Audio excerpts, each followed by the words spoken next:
تو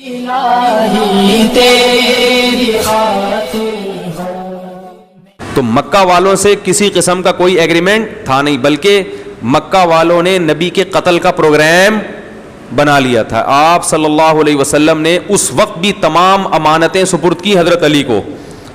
دیکھو کیسا امانت سکھائی ہے کہ آپ جس دشمن قوم سے جو آپ کے قتل کے در پہ ہے، اس قوم کی بھی امانت میں خیانت. بتاؤ آج مسلمان معاملات میں ایسے ہیں، آج تو کہتے ہیں یار یہ میرا لگتا کیا ہے، کھا جا ادھر سے بھی، کھا جا ادھر سے بھی، کھا جا ادھر سے بھی، کھا جا. یہ وہ چیز ہے جو آج بعض غیر مسلموں میں آپ کو ملتی ہے. تو مسلمان تو اس سے بھی زیادہ امانت میں ہوشیار ہونا چاہیے، اس میں خیانت نہیں کرنی ہے، چاہے دشمنی ہے جو بھی ہے، ایگریمنٹ ہے. تو آپ صلی اللہ علیہ وسلم نے حضرت علی کو لٹا دی اپنے بستر پہ اور امانتیں دے دیں اور خود تشریف لے گئے. اور وہ قتل کے در پہ تھے کہ بھائی روز روز کی چک چک سے بہتر ہے ایک دفعہ سارے قبائل مل کے قتل کر دو. سارے قبائل مل کے قتل کریں گے تو کیس کسی ایک قبیلے پہ نہیں بنے گا نا. بھائی عرب میں رشتہ داریاں بڑی مضبوط ہوتی تھیں، تو یہ قتل اس لیے نہیں کر پا رہے تھے اب تک کہ اگر محمد صلی اللہ علیہ وسلم کو قتل کر دیا تو آپ کا قبیلہ اگرچہ مشرک ہے مگر وہ اپنے خاندان کا قتل برداشت نہیں کرے گا، اٹھ کھڑا ہوگا. جن قوموں میں ایسی غیرت ہوتی ہے ان میں قتل و غارت کم. آج بھائی پٹتا ہے، دوسرا بھائی کہتا ہے چھوڑ تیرا مسئلہ ہے، میں نے کیا کرنا ہے. کچھ ہلتے ہی نہیں ہے یار. ایک بھائی پٹ رہا ہے، دوسرا کہہ رہا ہے چلو یار آئندہ ایسی حرکت نہیں کرنا، ہوئے میں نے تجھے کہا تھا نا پٹے گا.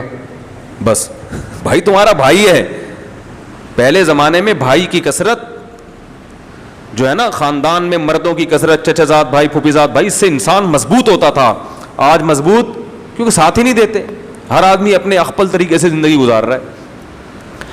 تو عرب ڈرتے تھے کہ بھائی ٹھیک ہے ان کے رشتہ دار ان پر ایمان تو نہیں لے کر آئے مگر قریشی ہیں، اپنے خاندان کے فرد کا قتل برداشت نہیں کریں گے تو قریشی ہمارے خلاف اٹھ کھڑے ہوں گے.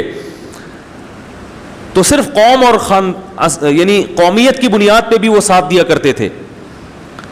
تو اب سوچا انہوں نے کہ ساری قومیں، ہر قبیلہ مل کے جب قتل کرے گا تو کس کس سے لڑیں گے بھائی. تو سب نے مل کے معاہدہ کیا اور نبی صلی اللہ علیہ وسلم کے قتل کا پروگرام بنایا.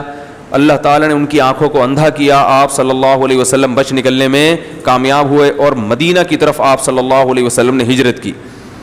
پھر وہ لمبا واقعہ ہے، مدینہ پہنچ کے آپ کا بڑا زبردست، کیونکہ وہاں سب لوگ ایمان لے آئے تھے، بڑا زبردست استقبال ہوا آپ صلی اللہ علیہ وسلم کا. پھر پہلی بڑی لڑائی ہوئی ہے اسلام میں، غزوہ بدر. اس سے پہلے کوئی لڑائی نہیں ہوئی. وہ لڑائی ایسے ہوئی ہے کہ چونکہ کوئی ایگریمنٹ تو تھا نہیں، مکہ ایک الگ ریاست، مدینہ ایک الگ ریاست. جب دو ملکوں میں کسی قسم کا کوئی ایگریمنٹ نہیں ہوتا تو پوری دنیا کا آج بھی یہ قانون ہے کہ دونوں کے لیے ایک دوسرے کا خون حلال ہوتا ہے. کہ بھائی تم اگر ادھر آئے تو ہم تم پہ، جیسے آپ آج اگر بغیر کسی ویزے اور پاسپورٹ کے کسی یورپ میں ہجرت کر کے چلے جائیں تو بارڈر پہ گولی مار دیتے ہیں نا.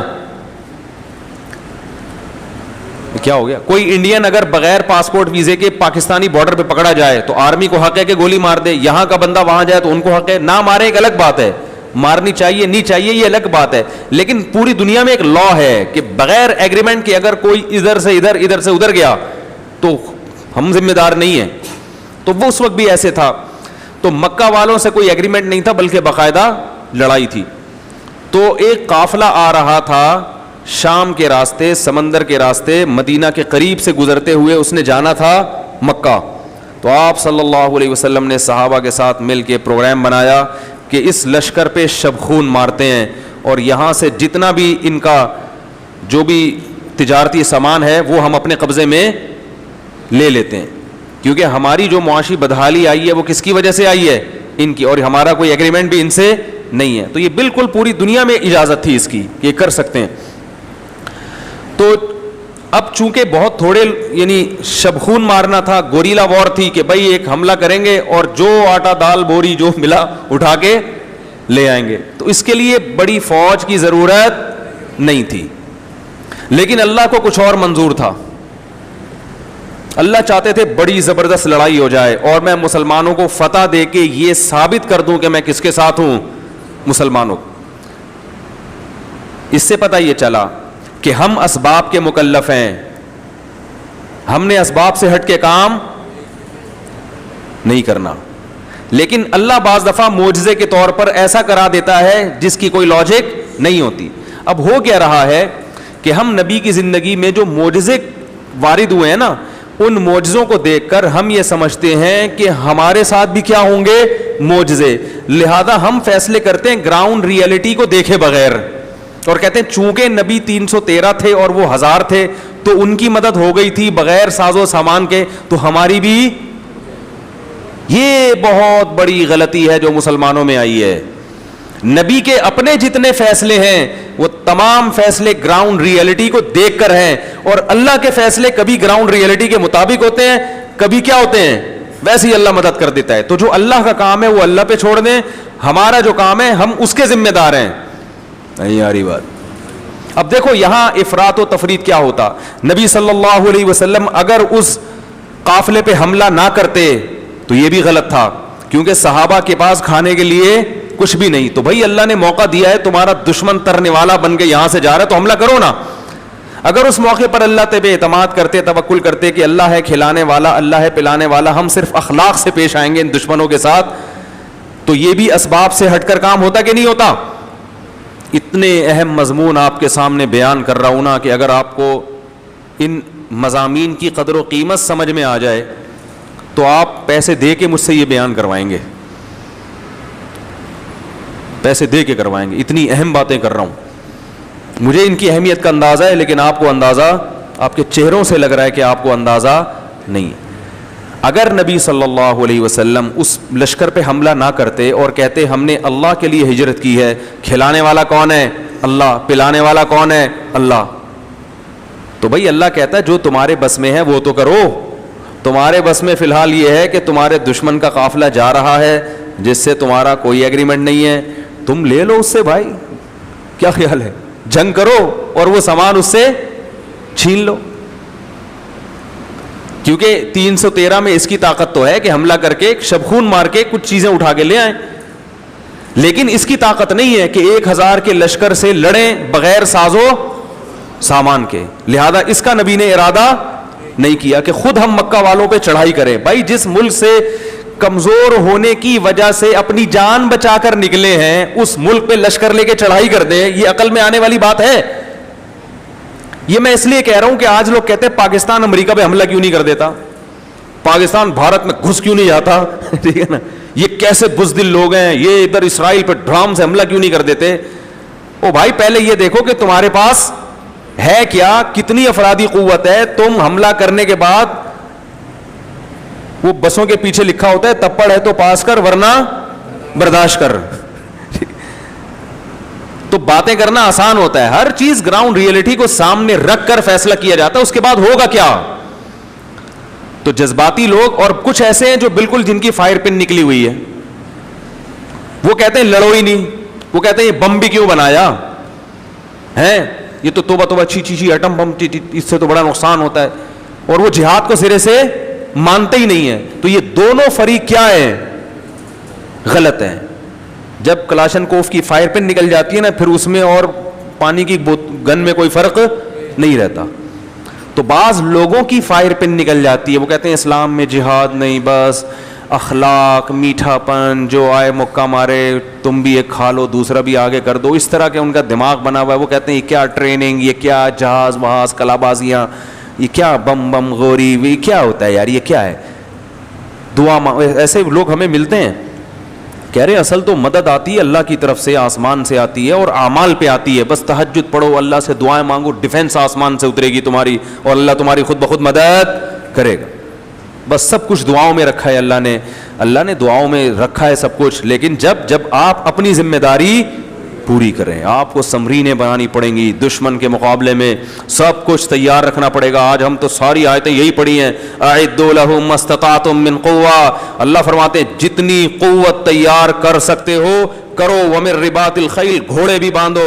کیوں ترہبون به عدو اللہ وعدوکم, فرمایا جنگ نہ بھی ہو تو یہ کام تیار کر کے رکھو تاکہ اپنے اور اللہ کے دشمنوں کو ڈرانے کا کام تو کرتے رہو کم از کم. تبلیغی جماعتیں بھی جائیں, محبت سے پاؤں دبائیں اور میٹھی میٹھی باتیں کریں اور سب سمجھائیں, دیکھو بھائی دین ہمارے اندر آ جائے, پوری دنیا کے اندر آ جائے. اور بھائی تم کہاں سے آئے ہو؟ جی پاکستان سے آئے ہیں. اچھا پاکستانی اتنے میٹھے ہوتے ہیں؟ ہاں بہت میٹھے ہوتے ہیں. اچھا ذرا بم مار کے دیکھتے ہیں.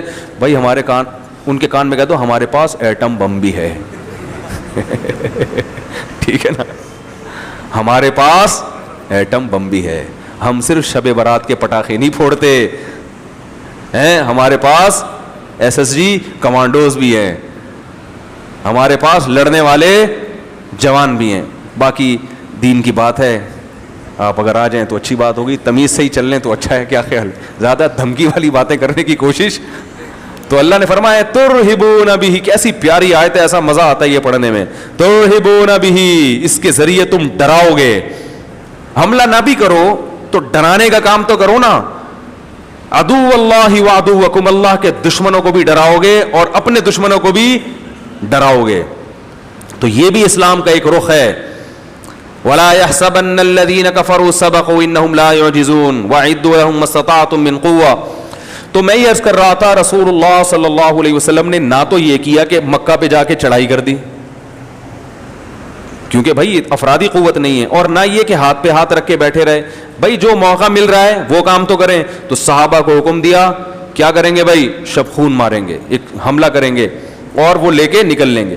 لیکن اللہ کا کرنا ایسا ہوا, جب بدر کے مقام پہ پہنچے ہیں تو وہاں پہنچنے سے پہلے یہ جو ابو جہل اور ابو لہب وغیرہ تھے, مخبری ہو گئی کہ مسلمان 313 کا لشکر لے کے آ رہے ہیں.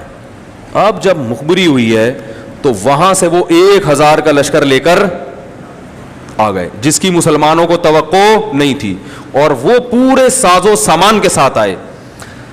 تبھی اس جنگ میں بہت سے صحابہ شریک نہیں ہوئے, کیونکہ ان کا خیال تھا کہ یہ کوئی جنگ تو ہو نہیں, ایک تو چھوٹی سی کاروائی ہو رہی ہے.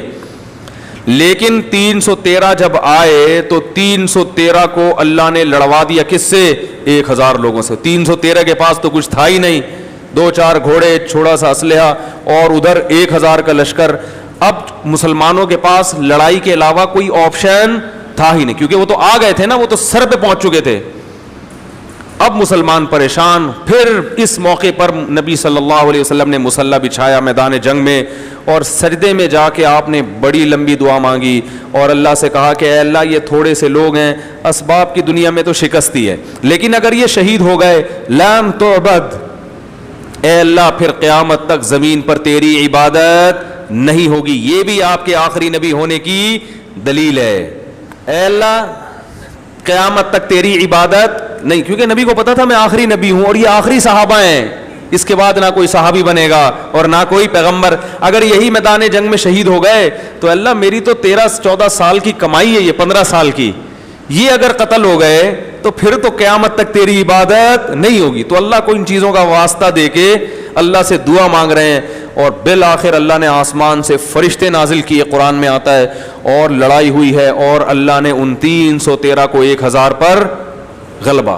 بڑے بڑے افراد ان کے مارے گئے, کچھ قید ہو گئے, اور بڑے بڑے سردار قید ہو گئے.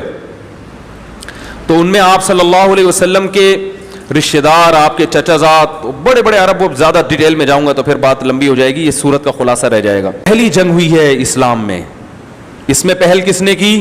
مشرکین مکہ نے, باقاعدہ جنگ بنا دیا اس کو. جب فتح ہوئی ہے تو بہت سے صحابہ جو اس جنگ میں, کیونکہ ان کے لوگوں کی اللہ نے بڑی فضیلت بیان کی قرآن میں, اور آپ صلی اللہ علیہ وسلم نے ارشاد فرمایا کہ جو بدر میں لوگ تھے ان کے اللہ نے اگلے پچھلے سب گناہوں کو معاف کر دیا.